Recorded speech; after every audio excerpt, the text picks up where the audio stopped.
What happens when an alien queen hands her entire fleet to a single human?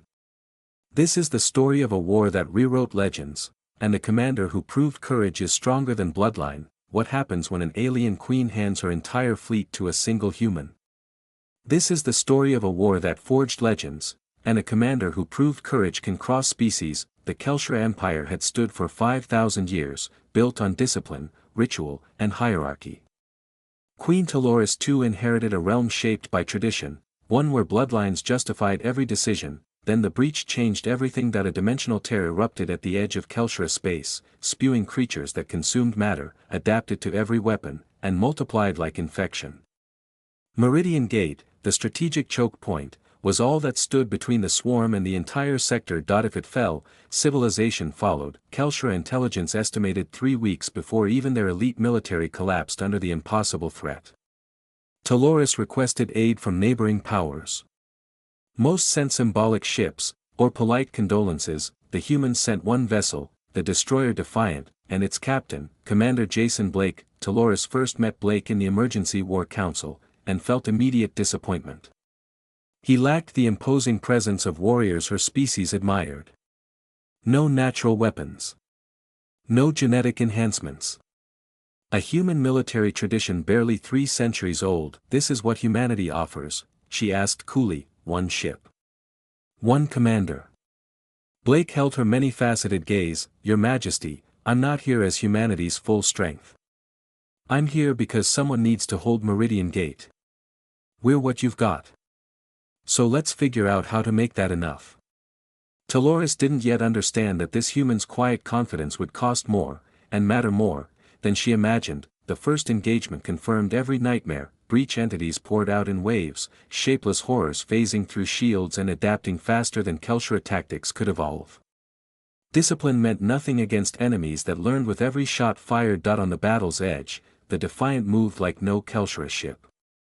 Dolores watched Blake's decisions with confusion, and growing interest. He didn't rely on rigid formations or millennia-old doctrine. He improvised. Target emergence points, not the creatures. Blake ordered through the chaos. They're forming at dimensional weak spots. Disrupt those, and they lose coherence.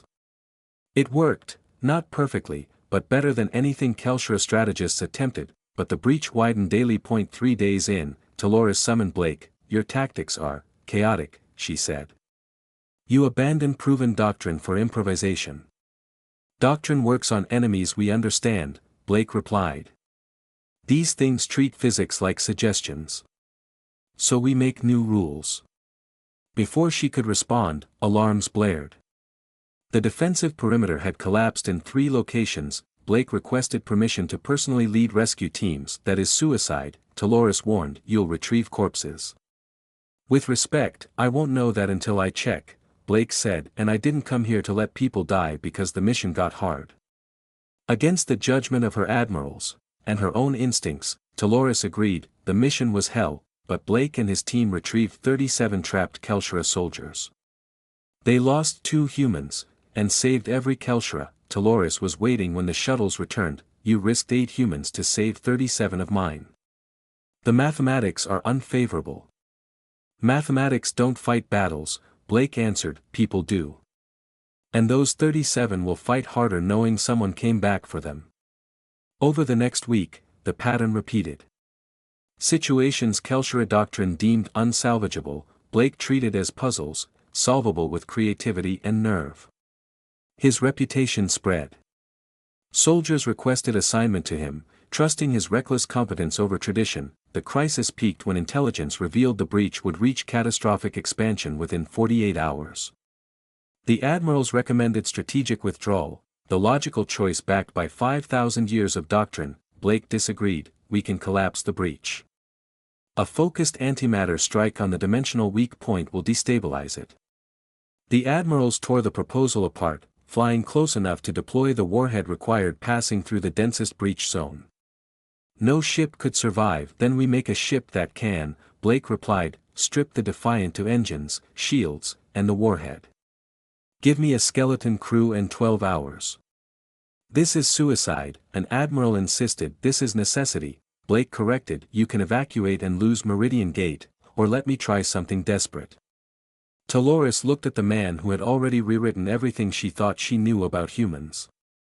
She remembered 37 soldiers alive because he refused to accept inevitable death. She made her choice. Commander Blake, she announced, you will command my fleet.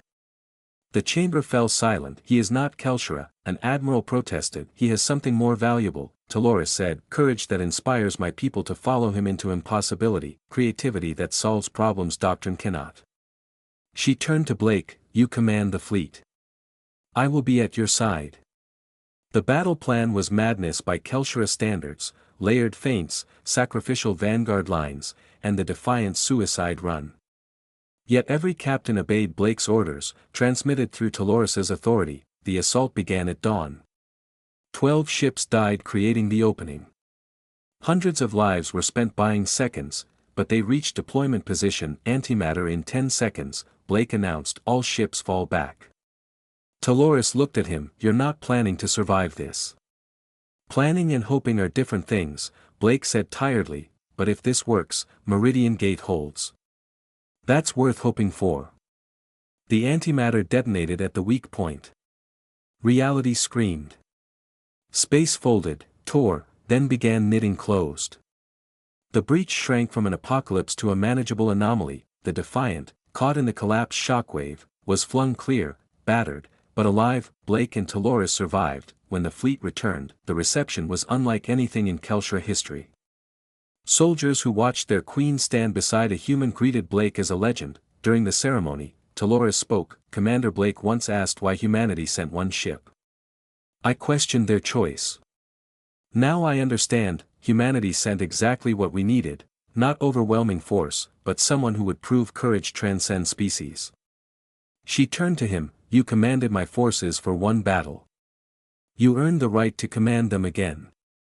Years later, the moment an alien queen handed her army to a human became legend, not for the tactical victory, but for what it proved. True leadership isn't born of bloodline, that it's born of courage that makes even alien hearts follow.